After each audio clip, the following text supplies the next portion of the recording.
বনি ইসরাইলের একজন যুবক, সমাজে এমন কোনো পাপ নাই যে পাপ যুবক করে নাই। তার আম্মা আব্বা সমাজের মানুষগুলা অতিষ্ঠ হয়ে হাত পা বেঁধে মরুর প্রান্তরে ফেলে দিয়ে আসলেন। একদিন, 2 দিন, 3 দিন যায়, অনাহারের কারণে তার মৃত্যু চলে আসে।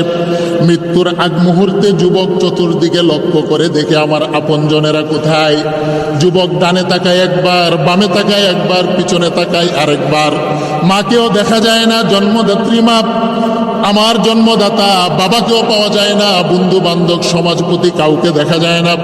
যুবক এবার লক্ষ্য করে দেখলো, মাওলা হে, মরুর প্রান্তরে আপনি ছাড়া তো আমার আপন বলতে কেউ নাই। যাদেরকে আপন বানিয়েছিলাম তারাই হয়ে গেল পর, আর এতদিন যাবৎ আপনাকে পর বানিয়েছিলাম, বুঝে দেখলাম এই মুহূর্তে আপনি আমার আপন। আল্লাহু আকবার।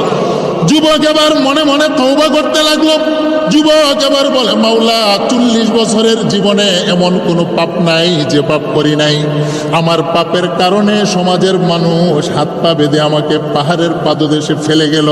হেরে মাওলা, রূহটা আমার নাকের ডগায়, জানি আমার মরণ হবে, কিন্তু এই মুহূর্তে তোমার কাছে আমি ওয়াদাবদ্ধ হলাম। আমি লক্ষ্য করে দেখলাম তুমি ছাড়া আমার আপন কেউ নাই। যদি তুমি আমাকে মাফ করে দাও, আর কোনোদিন তোমার সাথে আমি কোনোদিন নাফরমানি করব না। আল্লাহু আকবার। যুবক তওবা করলো, খাঁটি তওবা, এটাকে বলা হয় তওবায়ে নাসুহা। আল্লাহ এই কথাটা বললেন, তওবাতান নাসুহা, একাগ্র চিত্তে তোমরা তওবা করো, আমি আল্লাহ মাফ করে দেই।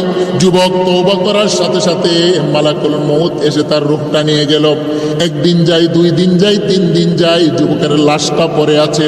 সমাজের কেউ তাকে গোসল করায় না, কাপনও পরায় না, দাফন দেয় না, জানাজার নামাজ পড়ানোর জন্য কেউ আসে না।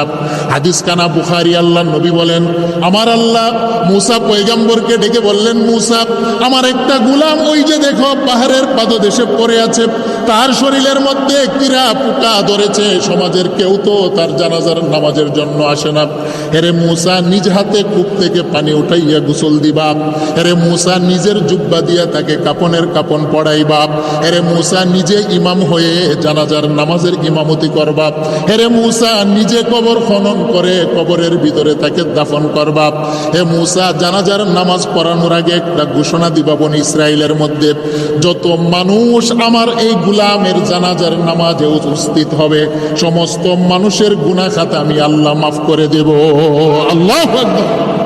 আমার আল্লাহ এই কথাটাই বললেন, ইয়া আইয়ুহাল্লাযীনা আমানু তুবু ইলাল্লাহি তাওবাতান নাসুহা।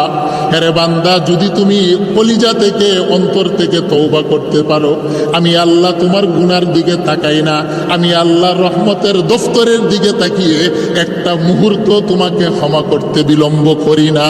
সুবহানাল্লাহ।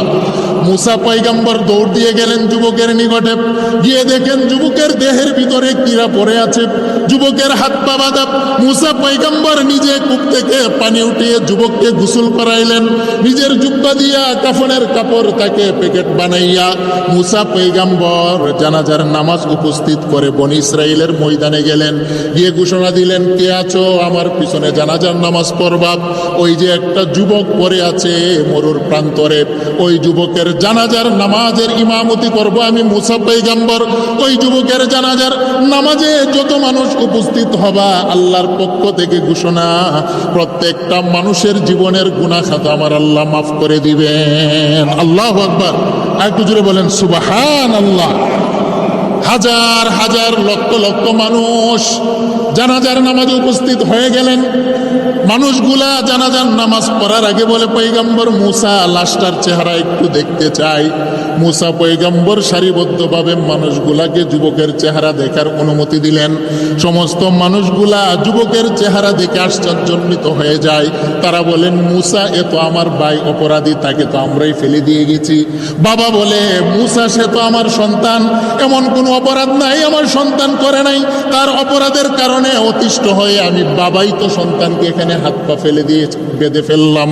বন্ধুরা বলে, মুসা পয়গম্বর, সে তো নাফরমান, সে তো হলো অপরাধী, তার জানাজা পড়ার জন্য আপনি কেন আমাদেরকে ডাকলেন, আর আল্লাহ কেন ঘোষণা দিল? মুসা পয়গম্বর আশ্চর্যান্বিত হয়ে তুর পর্বত মালার উপরে দাঁড়াইলেন। দাঁড়িয়ে বলেন, মাওলা, আমি তো বুঝে আসে না, একটা নাফরমান বাবা তার পাপের সাক্ষী দেয়, বন্ধু বান্ধব তার পাপের সাক্ষী সাক্ষী দেয়, তারপরেও কেন তার জানাজার নামাজ পড়াইলে আপনি গুনাহ মাফ করবেন? আমি আপনার একজন নবী, আমাকে কেন পাপিষ্ঠ ব্যক্তির জানাজা পড়ানোর অনুমতি দিলেন? আল্লাহ বলেন, মুসারে প্রশ্ন করো না, মানুষগুলা তো সমাজের মানুষ, তার পাপ দেখেছে, জীবনের শেষ লগ্নে এসে তওবায়ে নাসুহা যে অন্তর থেকে করেছে, সমাজের মানুষ তার কলিজার খবর দেখে নাই। আল্লাহু আকবার বলেন। আল্লাহ বলেন, মুসা লা তাখুযুহু সিনাতুন ওয়ালা নাওম, মানুষ পাপ করার পরে ঘুমিয়ে যায়, মানুষ কি পাপ করছে সে নিজেও জানে না। আরে মুসা, সকালবেলা পাপ করলে বিকাল পর্যন্ত আমি আল্লাহ অপেক্ষা করি, বিকালবেলা পাপ করলে ফজর পর্যন্ত আমি আল্লাহ অপেক্ষা করি। মানুষগুলা ঘুমিয়ে যায়, লা তাখুযুহু সিনাতুন ওয়ালা নাওম, আমি আল্লাহ কিন্তু ঘুমাই না, আমার তন্দ্রা নাই। বান্দা কখন এসে আমার দরবারে নক করে, সেই জন্য তওবার দরজা খোলা রেখে আমি আল্লাহ জাগ্রত থাকি। আল্লাহু আকবার। তুবু ইলাল্লাহি তাওবাতান নাসুহা। হে মুসা, তার মা বাবা আত্মীয় স্বজন হাত পা বেঁধে যখন মরর প্রান্তরে ফেলে দিয়ে গেল, যুবক এদিক সেদিক তাকিয়ে দেখে তার আপনজন কেউ নাই। জীবনের শেষ মুহূর্তে আমি আল্লাহর সাথে ওয়াদাবদ্ধ হলো আর কোনোদিন গুনাহ করবে না। এই বিষয়টার, এই সময়টার জন্য আমি আল্লাহ অপেক্ষা ছিলাম। আমার বান্দা তওবায়ে নাসুহা করতে দেরি, আমি আল্লাহ 40 বছরের গুনাহ খাতা মাফ করতে একটা সেকেন্ডও দেরি করি নাই। সুবহানাল্লাহ। হে মুসা, তুমি বলো না, যার গুনাহ মাফ হয়ে যায় তাকে কি পাপী বলবা নাকি আল্লাহর বন্ধু বলবা? কারণ যার দেহের ভিতরে গুনাহ নাই সে হলো আল্লাহর ওলি, সে হলো আল্লাহর বন্ধু। আল্লাহ বলেন, মুসা, তার জীবনের 40 বছরের গুনাহ যখন আমি আল্লাহ ক্ষমা করে দিলাম, তার তো হাত পা বাঁধা ছিল, একটা গুনাহ করার মতো সাহস আর সুযোগ সে পায় নাই। তাকে মাফ করার পরে আমি আল্লাহ উলির দফতরে তার নাম উঠিয়ে দিলাম। তুমি বলো, যারা উলি হয় তারা হয় আমি আল্লাহর বন্ধু, আর বন্ধুর জানাজার নামাজে যারা উপস্থিত হবে আমি আল্লাহ মেহমানদারি করব তাদের গুনাহ খাতা মাফ করে দিয়ে। আল্লাহু আকবার বলেন। সেই জন্য আল্লাহ বলেন, ইয়া আইয়ুহাল্লাযীনা আমানু তুবু ইলাল্লাহি তাওবাতান নাসুহা। হে পৃথিবীর মানুষ, আমি আল্লাহর 99টা রহমতের উক্ত রমজান মাসে, আর আমি